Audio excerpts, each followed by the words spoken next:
this is a battle in round 2 of the blue tournament with first guard Happysouls commanding Getae versus TWR tajl commanding Parthia. The battle is, of course, on Nemetocenna. Both of these factions are very interesting, I think. They can do a lot of fun things.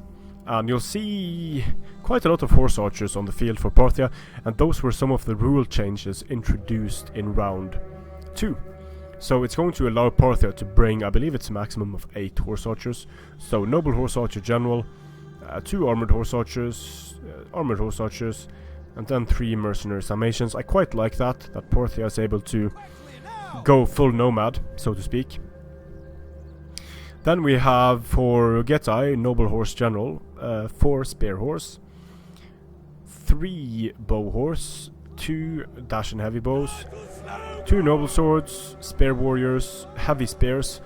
These are decent units, but they would be so great if they had cavalry counter tactics. What hurts these units the most is their lack of precursor javelins. They have cavalry counter tactics, which makes them deadly against engaged cavalry, but they won't be able to do the javelin throws on cavalry that is riding by. So, for Parthia, we already went over the horse archers.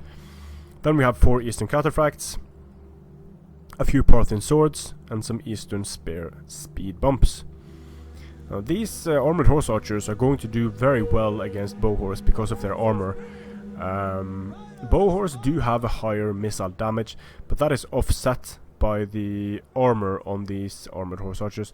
But very nicely done here by Trolley Volley. He was able to get the volley off with this bow horse, but tajl was able to get the volley off here, so it sort of evens out. But the armored horse archers are more expensive than the bow horse, and they are already active, so this might mean that they are going to become slower and slower as the battle progresses, and it's going to be harder and harder for tajl to bait fire. Firing at spear warriors, I don't think he really needs to do that. Spear warriors are the least of his concern. Going for spear horse, however, I think, and these bow horse aren't really a huge threat either. I'd much rather like to see him go for the spear horse and get the cavalry off the field. And going with no foot skirmishers as Parthia, but having just a few swords, the ammunition, the low man and ammunition count on these armored horse archers, I have my doubts if that's going to be enough, and especially if he's firing into the front of units like spear warriors.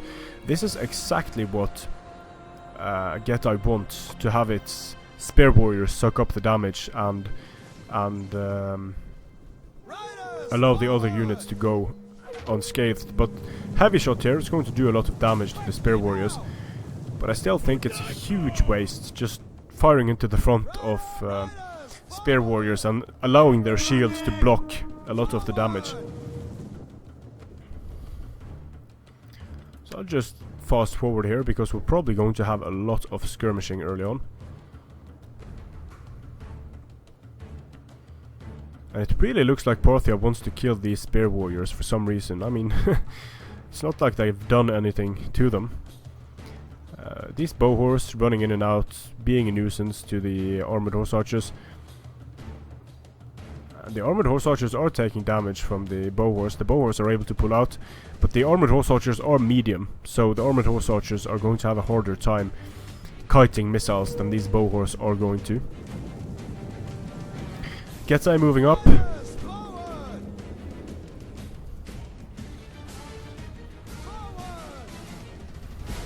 And I think in this case, if Parthia keeps wasting its ammunition on low priority targets, Getae wins.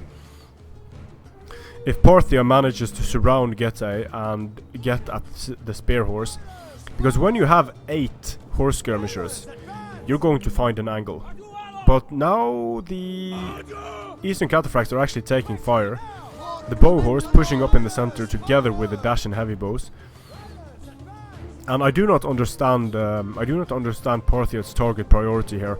Still firing at the spear warriors that are so depleted that even eastern spears are going to be able to defeat them. Meanwhile, these bow horse are practically undamaged, and the same goes for the rest of the cavalry of the Getae.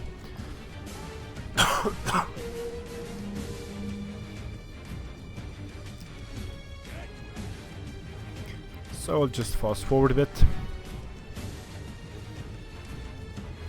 And still shooting at these spear warriors.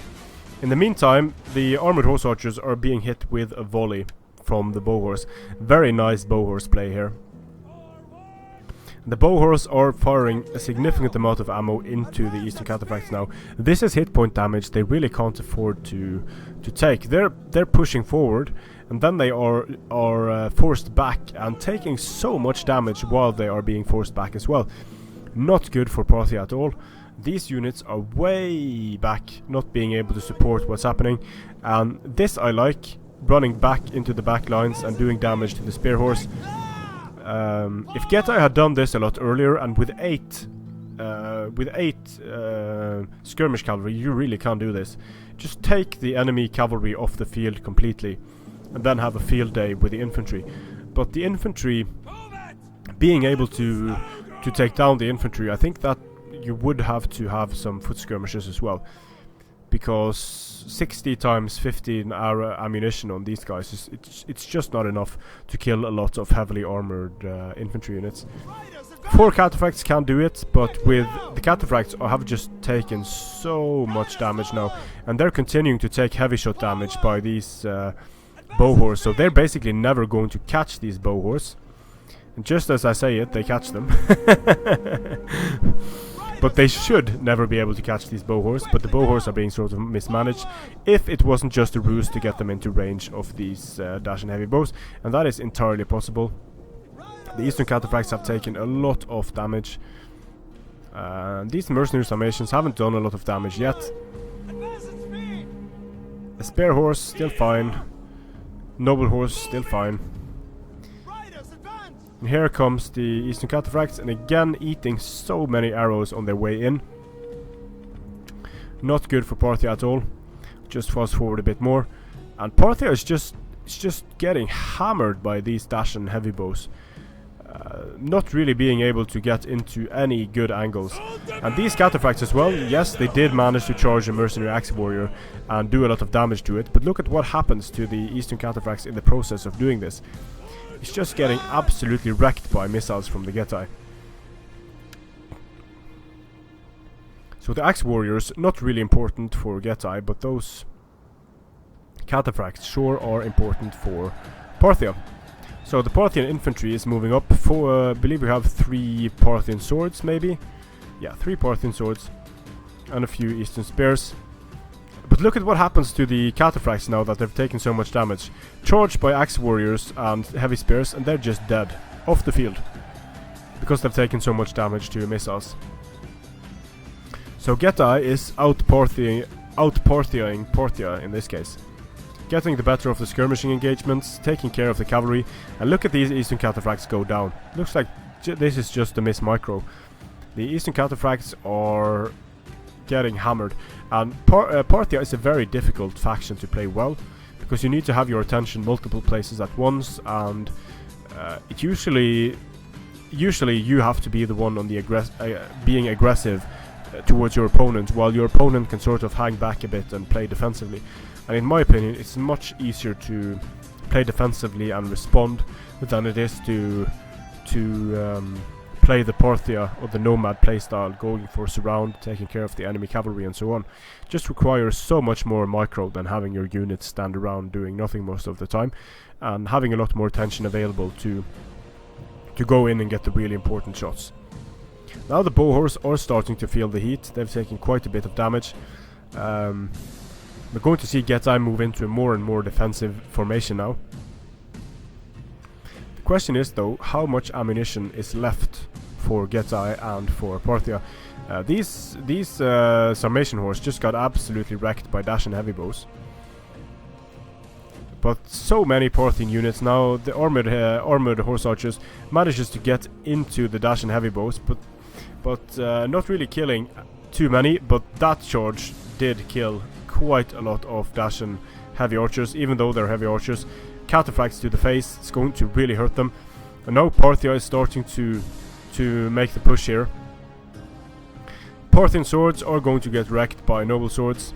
Noble swords didn't get a great charge, but they don't really need it against Parthian swords. And these Parthian swords are going to get a great charge against the heavy spears. One of the dashing bows made it out of the engagement. But there are a lot of strong units left on the field for Getae. And the Parthian units are quickly disintegrating here against the noble swords. And again, armored horse archers getting caught. They did manage to get into the dash and heavy bows, but they got some spear horse to the face for it. And by the way these engagements are looking, it doesn't look like Parthia has a lot of missiles left. Heavy spears rushing in, cavalry counter tactics should do a lot of damage to the noble horse archer general of Parthia. Very chaotic battle this at this point. The armored horse archers are getting chased away by the general of Getae. He hasn't done much yet, but is a threat just by being alive on the field. Eastern spears charging after him, they won't really be able to catch him. The Parthian swords holding up well against heavy spears, of course, but there's just not a whole lot of Parthia left on the battlefield now. The rest of the units are just going to get chased all across the field. Bow horse charging into the armored horse archers. The armored horse archers defeat the bow horse with impunity, but that allows the noble horsemen to rush in and destroy the armored horse archers. The last of the Parthian units are out of the field. The general is still alive, but he's going to start wavering and breaking because the army is losing. So costly victory for the Getae there. And these mercenary Sarmatian horse archers were the most cost-effective horse archers by far. But I'm not really sure that the build of tajl was... Well, I am sure that the build of tajl was a bit problematic in that it lacked foot skirmishing power. Now maybe the rules were that if you brought 8 horse archers you couldn't bring any foot skirmishers. That's entirely possible. In that case he couldn't have done anything differently. But I still think that going for the cavalry of the Getae would be the smart thing to do here. First going for the cavalry and then destroying the important infantry units, because although these heavy spears are very nice, they can't really stand up to Parthian swords and cataphracts on Nemetocenna. Happysouls advances to the next round. Strength and honor.